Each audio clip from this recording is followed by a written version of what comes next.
Vamos receber agora, então, depois desse panorama, o Carlos Afonso Souza, que é diretor do Instituto de Tecnologia e Sociedade do Rio de Janeiro. Está aqui comigo já para a gente conversar sobre isso. Carlos, obrigada por atender ao chamado do J10. Eu começo perguntando primeiro do leilão 5G, essa primeira etapa, a avaliação que o senhor faz do resultado, principalmente pela perspectiva da inclusão digital, obviamente, e da melhoria desse tipo de serviço de tecnologia no país.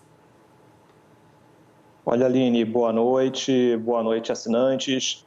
Olhando a perspectiva do leilão, ele traz realmente, como o Sarém bem colocou, diversas empresas que acabam ampliando um pouco a diversidade de agentes nesse mercado de 5G, mas é importante lembrar como nós estamos atrasados na implementação do 4G.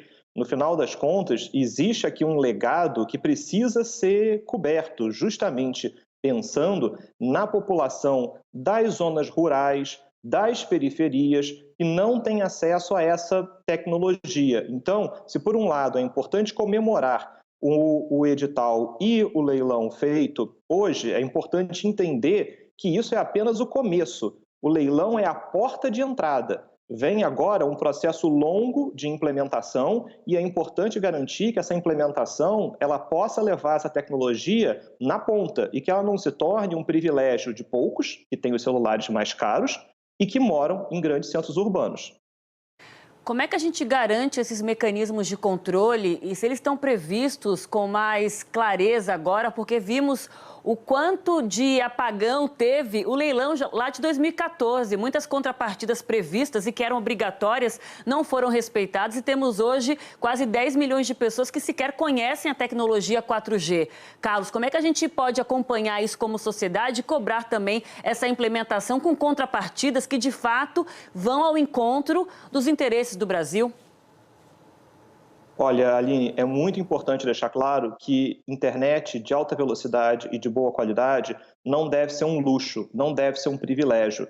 Isso é algo essencial para a vida de todos nós, para a educação de crianças e adolescentes, para o desenvolvimento de atividades profissionais, para o funcionamento de empresas e do governo.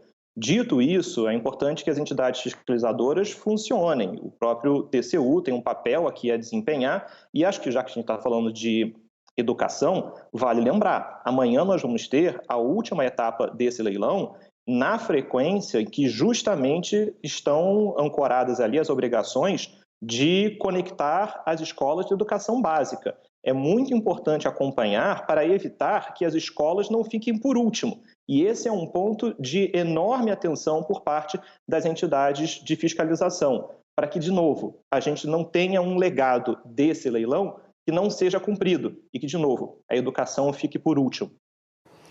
Agora, Carlos, falando sobre o que a gente quer viver com essa nova tecnologia em termos de velocidade e acesso, é um processo gradual. Para a gente se manter sonhando, mas com os pés na realidade, quem vive nas capitais vão ter esse gostinho mais rápido. Quem vive nas capitais, nas grandes cidades e que tem mais recurso no primeiro momento.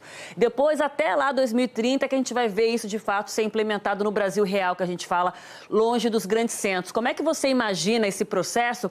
E o que a gente pode começar já a pensar, né, que vai ser possível fazer e que hoje parece ainda coisa assim, de outro mundo, digamos assim. É por aí?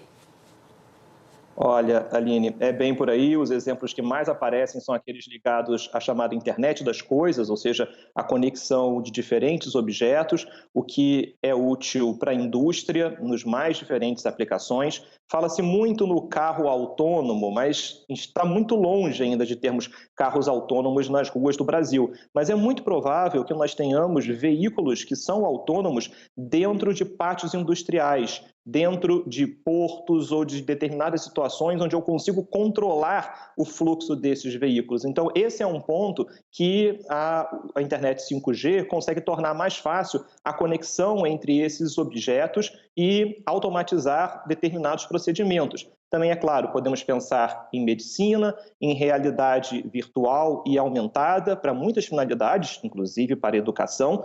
Mas, de novo, esse é sempre o ponto de atenção. O 5G chegará primeiro para determinadas parcelas da sociedade. Mas é importante que nós não terminamos com uma satisfação com o atendimento dessa parcela e que seja feito justamente não só as aplicações industriais, mas também que o 5G possa chegar na ponta da linha e que todos possam, num dado processo, ter acesso aos benefícios e às vantagens que essa tecnologia vai trazer. Mais velocidade, com mais qualidade, com a melhor conexão, gerando, no final das contas, mais produtividade e mais acesso ao conhecimento. Para todo mundo, né? Carlos Afonso, muito obrigada. Sempre tão bom te ouvir e pensar sobre esse futuro que está chegando. A gente vai conversando contigo ao longo desse processo. Muito obrigada. Obrigado.